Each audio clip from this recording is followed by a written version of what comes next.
¿Cuántos dicen amén en esta noche? ¿Qué les parece si toma su lugar y extienda un saludo al que tiene a su lado? Invítelo a un almuerzo especial en su casa. Dígale, estoy preparado para dar un almuerzo de casa. Hey, bendito el Señor. Aleluya, gloria a Dios.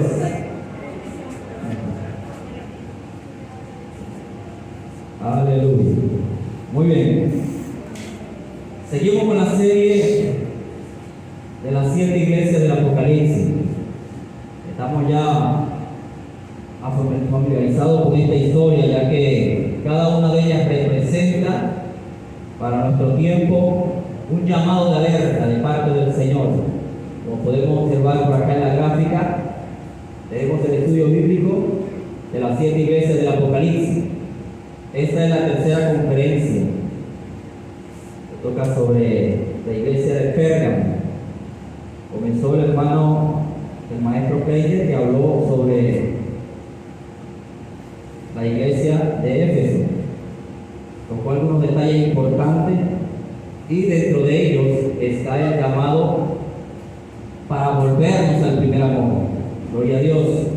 Luego mi hermano Luis Rodríguez tocó un punto sensible de esa historia, ya que es una iglesia bastante perseguida y fue la Esmirna, una iglesia que fue perseguida, vituperada, sin embargo mantuvo su fe y su fidelidad como José lo está haciendo. ¿Cuántos dicen amén? Bendito sea el Señor. Y a este humilde servidor pues me tocó la tercera conferencia de esta noche, que trata sobre la iglesia de Pérgamo, una iglesia que se conoce como la iglesia corrompida. Vamos a tocar algunos puntos importantes en esta noche que vamos a ir desarrollando a manera de introducción. Creo que tiene bastante enseñanza esta historia. Podemos comenzar con la gráfica que tenemos por acá, don Luis. Gracias. La iglesia de Pérgamo, la iglesia imperial, fue fundada en el año 313 hasta el año 500 después de Cristo. Esta, según su ubicación geográfica, se encuentra en Turquía, la actual Turquía, al occidente. Turquía occidente, al norte, está como unos 88 kilómetros de la Esmirna. Se conoce según el contexto histórico, geográfico. Bendito sea el Señor. Permítame compartir rápidamente qué significa Pérgamo.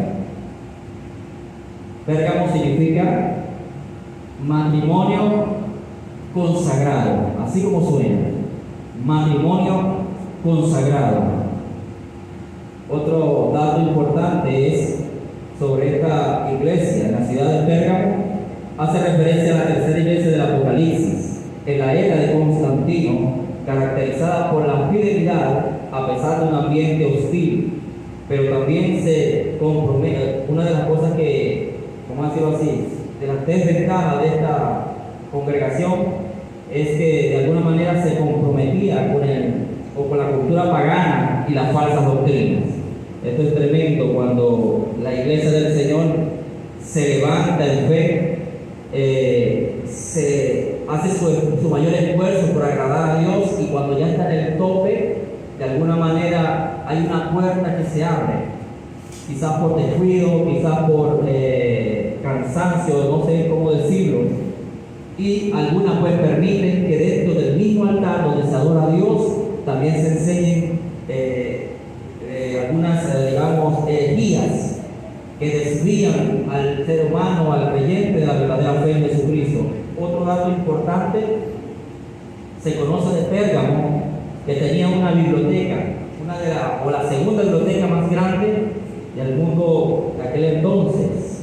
De esta biblioteca se conoce también que la palabra Pérgamo deriva, o vamos a decirlo así, deriva la palabra pergamino, que es ahí donde salió los primeros papiros para la edición del primero o de los primeros libros de aquel entonces. Bendito sea el Señor. Otro dato sobre esta iglesia en la ciudad de Pérgamo es que esta ciudad tenía muchos templos paganos, deidades paganas, entre los cuales podemos mencionar algunos. Uno de ellos es Zeus. Se conoce que esta este altar a este demonio. Ese era un altar bastante alto, de unos aproximadamente 14 pies de altura. Otra de las deidades paganas era Atenea, otra Dionisio. Hay una que es muy conocida, que se llama Esculapio, el dios de la medicina. Para quienes conocen esa serpiente que es así enrolladita, que está como en medio de un bicho, algo filoso, algo así, ya ustedes conocen. No estoy diciendo lo que estudia medicina, que es la medicina, pero esto es parte de la historia de esta congregación. Bendito sea el nombre del Señor.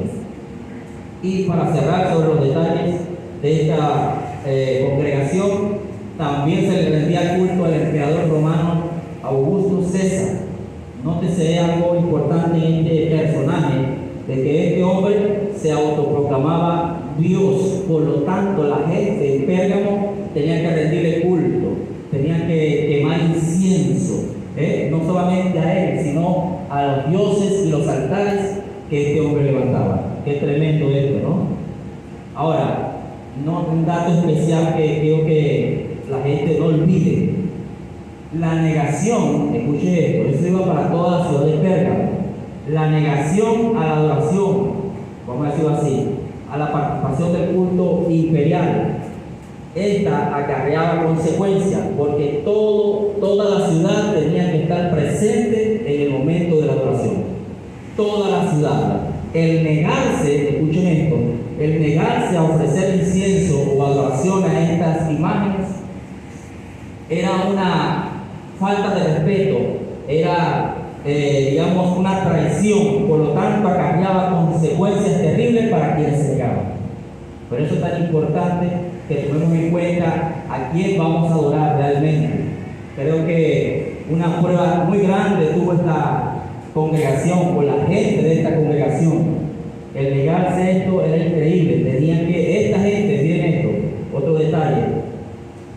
Esta gente, vamos a hablar del emperador, a las personas que no se adoraban, que no le adoraban o no le rendían culto, a este se le impedía de alguna manera el uso del beneficio de comprar o vender. Algo así como habla el capítulo 16 de Apocalipsis, que habla sobre el anticristo, sobre la marca, algo parecido. Todo aquel que no adoraba, todo aquel que no se inclinaba y participaba de los cultos imperiales que este cabezón levantaba, tenía no solamente persecución, sino que se le impedía el comprar y vender. Qué tremendo esto, ¿no? Uy, el Señor reprenda al diablo. Bendito el nombre del Señor. Por acá, bueno, apreciados, iniciamos con la lectura. Apocalipsis capítulo 2, versos número 12 al 17. Comenzamos con el número 12, mi hermano Luis. Bendito el Señor, de hombre rápido. Gloria a Dios. Leemos Apocalipsis capítulo 2, verso 12. Dice: escribe el ángel al ángel de la iglesia en Pérgamo, el que tiene la espada aguda de 2 filos, dice esto. Nos detenemos allí. El ángel que habla a la iglesia, perdón, el mensaje que recibe la iglesia viene de parte del Señor, ¿correcto? ¿A quién se lo habló? Si seguimos los estudios, ¿a quién le llegó el mensaje del Señor? A Juan, ¿correcto? ¿Y dónde estaba Juan? En la isla de Patmos. La isla de Patmos era como una cárcel. Él estaba allí y ahí fue que él recibió el mensaje. Y directamente pues escribió y envió al ángel de la iglesia. ¿Quién es el ángel de la iglesia? Los que siguen los estudios, que toman notas. El ángel es el pastor o el líder de la iglesia. Bendito el Señor, para que tomen notas. Ahora, sabemos que quién es el ángel, que habla acá en el verso 12. El ángel es el pastor o el líder, y el que tiene la espada de 2 filos es nada más y nada menos que el Señor. El que tiene la espada aguda de 2 filos, no está hablando de una espada literal, está hablando de la palabra que sale de su boca, como dice Apocalipsis capítulo 19, verso 15. Dice que con la palabra de 2 filos, es decir, con la espada de 2 filos que sale de su boca, dice, regirá a la tierra con justicia. Lo mismo hace Hebreos. Hebreos también da una referencia a esto en el capítulo 4, verso 12, porque la palabra de Dios es viva y eficaz y más cortante que toda espada de dos filos. Dice que penetra hasta partir del alma y el espíritu. Dice, y de alguna manera esta es más poderosa. ¿Y de qué espada estamos hablando? De la palabra que sale de la boca de Dios. Bendito sea su nombre. El verso número 13, mi hermano Luis. Alabado sea el nombre del Señor. Aquí tenemos acostumbrados a la Biblia. Aquí estamos en la gloria de Dios. Ok, seguimos. El verso número 13 dice: yo conozco tus obras y dónde moras. Dice: donde está el trono de Satanás, pero retienes mi nombre y no has negado mi fe, ni aun en los días en que Antipas, mi testigo fiel, fue muerto entre vosotros, donde mora Satanás. Bendito sea el Señor. Un dato curioso sobre esto: cuando el hermano Luis hablaba de la Esmirna, hablaba de la sinagoga de Satanás, ¿cierto, mi hermano Luis? Esta sinagoga conocemos, bueno, según algunos comentaristas, es un lugar donde se habla de cosas, donde se reúnen un determinado grupo para hablar cosas legales, papeles, cambios y esas cosas. Pero el trono de Satanás, esto sí me llamó bastante la atención. Tuve mucho rato investigando esto. Estuve pidiéndole a Dios, y uno de los temas que hemos hablado en las clases de los viernes es predicar con denuedo. Oraba mucho por eso. Bendito el Señor. Ahora, antes de hablar del trono de Satanás, quiero hablar de este personaje que está allá, que se llama Antipas. ¿Quién es este personaje? Voy a tocar unos datitos de este siervo. La Biblia habla que es un siervo Antipas, mi testigo fiel. Este hombre era un esclavo judío, escuchen esto, que se mantuvo fiel a la palabra de Dios, a las enseñanzas del Señor. Se mantuvo fiel a pesar de los contratiempos, a pesar de las cosas que estaban sucediendo en esa ciudad. Este hombre se mantuvo fiel.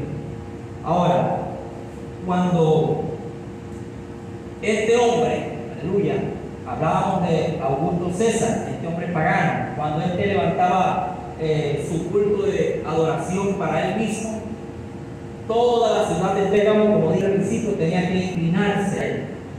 Y mientras se inclinaba, escuchen esto, este discípulo que está por allá, este varoncito, no se inclinó. Dice que este se quedó firme, porque el que cree en el Señor, ¿sabe qué? Se mantiene firme. No hay ningún viento que lo pueda tumbar. Dice que este se mantuvo firme. Gloria a Dios. Ahora, ya sabemos lo que pasó. Más adelante este hombre vio que uno solo no se arrodilló, lo mandó a buscar como un soldado. E inmediatamente este hombre, miren esto, fue martirizado. Dicen los comentaristas que este hombre fue lanzado en una olla de aceite hirviendo y allí murió. Algunos historiadores dicen que fue amarrado en un toro de bronce, podría decirlo así. Lo amarraron y lo quemaron allí. Pero bueno, lo cierto es que el hombre fue martirizado y muerto por sostener su fe. No sé cuántos en estos tiempos estamos dispuestos a mantener nuestra fe en Jesucristo. A pesar de los cambios que puedan haber en el mundo, Dios está buscando gente que se atreva a creerle y que no le niegue. Bendito sea el nombre del Señor. Yo creo que esa gente está aquí. Si está aquí, aplaude al Señor en esta noche. Bendito su nombre para siempre. Qué tremendo. Ahora, vamos a hablar acerca de ese trono de Satanás. ¿Dónde estará ese trono de Satanás? Mientras investigaba sobre esto, escribí algunos puntos que me parecen importantes sobre la ubicación de este lugar. Entonces, lo dejamos aquí y el próximo miércoles explico dónde está el trono de Satanás.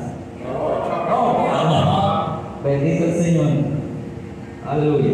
Ok, seguimos entonces. Pensaba que se estaba durmiendo. Gloria a Dios. Una de las cosas que yo hago bastante duro para que me escuche. Gloria a Dios. Ok, el trono de Satanás, nada más y nada menos que el trono de Satanás era la ciudad de Pérgamo. Allí mismo estaba el trono de Satanás según los historiadores. Qué tremendo esto. Miren lo que esto significa. El trono de Satanás simboliza el corazón de la oposición al cristianismo, la ubicación donde el mal y la idolatría tenían su mayor influencia. Bendito sea el nombre del Señor. Qué tremendo es que el mismo trono de Satanás estaba en la ciudad de Pérgamo. Escuchen esto. El mal estaba en medio de ellos. Dicen los comentaristas que aún dentro de la congregación había gente que se movía bajo esa influencia demoníaca. Es posible, no lo dice la Biblia, pero es posible que Antipas fue muerto por algunos miembros de la misma iglesia. Qué tremendo, ¿no? Bendito el nombre del Señor. Ahora, el apóstol Juan, hermano mío, búsqueme primera de Juan, capítulo 5, verso 19. El apóstol Juan hizo referencia sobre ese trono de Satanás, mencionando algo que usted y yo conocemos muy bien. Bendito el nombre del Señor. Mire lo que dice el apóstol Juan. Dice, sabemos que somos de Dios. ¿Cuántos son de Dios en esta noche? Gloria a Dios. Por lo tanto, la parte del texto no le pertenece. Pero mire dónde está. Dice, y el mundo entero está bajo del maligno. Por lo tanto, esto es una gráfica, una representación del trono de Satanás. El mundo en que vivimos, mi hermano y amigo, está influenciado por el mal. Por lo tanto, Satanás tiene el dominio del mundo. Pero nos hemos levantado un pueblo que le creemos a Dios. ¿Cuántos dicen amén? Nos tocó una época fuerte, sí, pero somos la iglesia punta de lanza que se va a levantar y que se está preparando para batallar por aquellas almas, porque aquellas almas no le pertenecen a Satanás. Aunque esté dominando el mundo ahora, sabemos que lo que estamos en Cristo, aleluya, tenemos el respaldo de Dios para ir por nuestra familia. ¿Cuántos dicen amén? Bendito sea el nombre del Señor.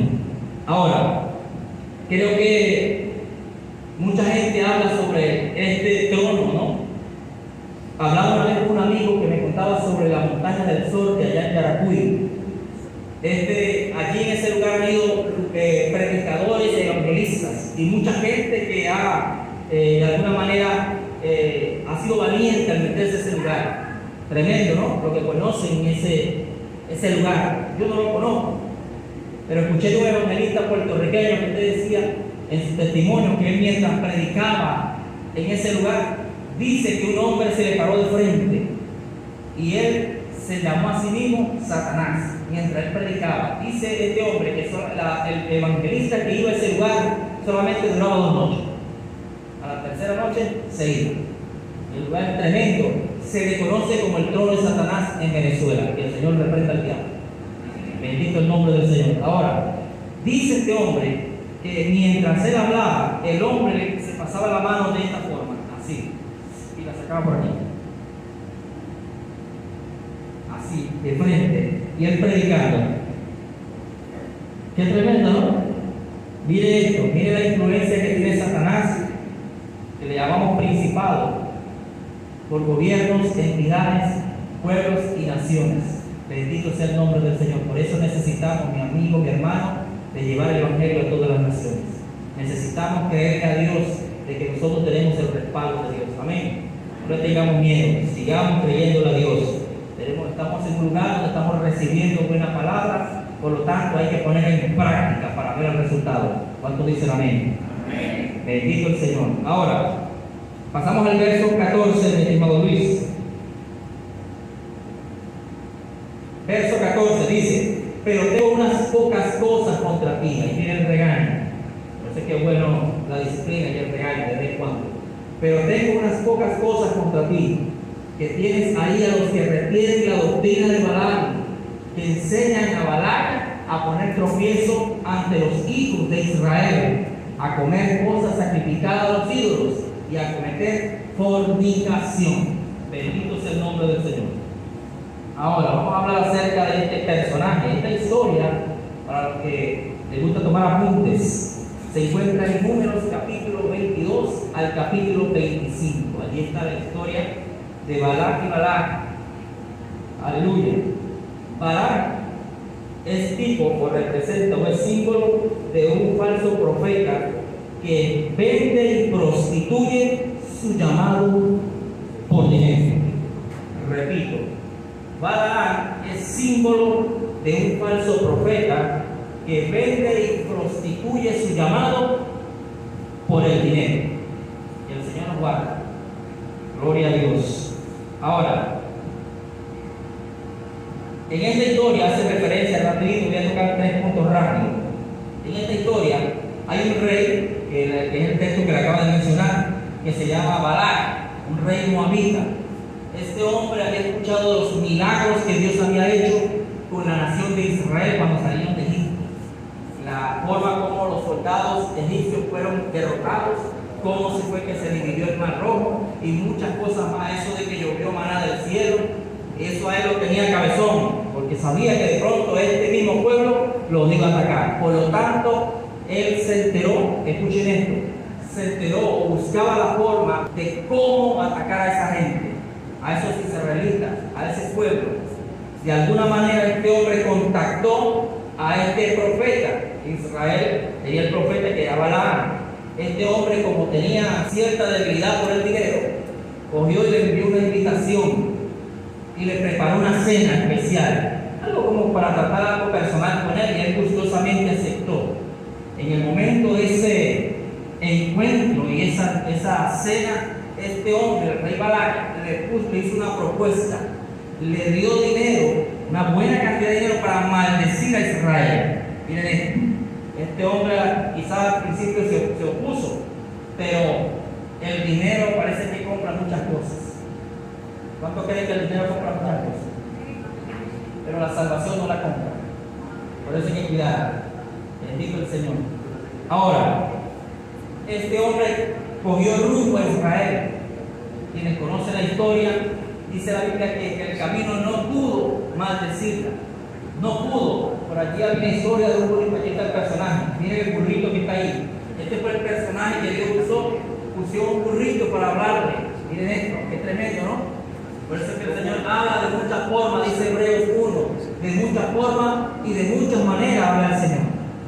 Utilizó un burrito para detenerlo, porque este hombre iba directo, pero no pudo maldecir a Israel. Por lo tanto, se le volvió. ¿Sabe por qué no pudo maldecirla? Porque sobre su pueblo hay una protección celestial. Sobre el pueblo de Dios hay una protección, por lo tanto, ninguna maldición al respecto, porque bien se lo dijo, aleluya, a Abraham, en el capítulo 2 de Génesis. Aleluya. Dice, en ti serán benditas todas las naciones, todas las familias de la tierra. Dice, bendeciré a los que te bendicen y maldeciré a los que te maldicen. Es decir, sobre ti hay una bendición especial, mi hermano y amigo. Escucha esto. La Biblia hace referencia sobre un personaje llamado Pablo. En el capítulo 27 de Hechos. Aleluya. Dice la Biblia que este ya iba preso, iba directo al César, iba a comparecer al César, iba en el barco, lo iba trasladando en un barco. Y dice la Biblia que mientras estuvo preso, un ángel llegó y habló con Pablo. Le dijo, Pablo, esfuérzate, levántate, porque era necesario que tú comparezcas ante el César. Pero déjame decirte que las personas que van en este viaje están en tus manos. Pero el barco va a sufrir tormento, habrá una tormenta que se va a levantar y va a destruir el barco. Pablo hace referencia a esto rápido a los viajeros, al capitán, a los soldados, y le dice, vamos a tener un viaje fuerte, duro. Se va a levantar una tormenta llamada Eupidón, que va a acabar con este barco. Mi amigo, pero tengan paz, porque el Señor le dijo que ningún alma se perderá. Dice la Biblia que esto tomamos más en cuenta, escuchen esto, las decisiones de los soldados y del capitán que lo que decía Pablo. Qué tremendo, ¿no? Y pues, para el que conoce la historia, dice la Biblia que el barco sufrió terribles tormentos, se destruyó casi completo. Y bueno, muchas cosas se perdieron, pero así como Dios le dijo, ningún alma se perdió. Escucha, mi hermano y amigo, escucha, cuando tú vas en un lugar o en un autobús, cuando tú vas de viaje, cuando tú llegas al destino de ese lugar, escucha esto, cuando tú llegas sano y salvo y las personas que van en ese autobús, ¿sabes por qué Dios las guarda? Porque tú vas en ese autobús. Cuando tú vas en un vuelo y ese vuelo llega a ese lugar, ese vuelo llegó, ¿sabes por qué? ¿Sabes por qué? ¿Sabes por qué? Porque en el vuelo ibas tú, papá, ibas tú, mi hermanita. Mientras tú vayas en la barca, escuchen esto, puede que haya pérdidas materiales, pero mientras tú estés allí, ningún alma se va a perder. ¿Cuántos dicen amén?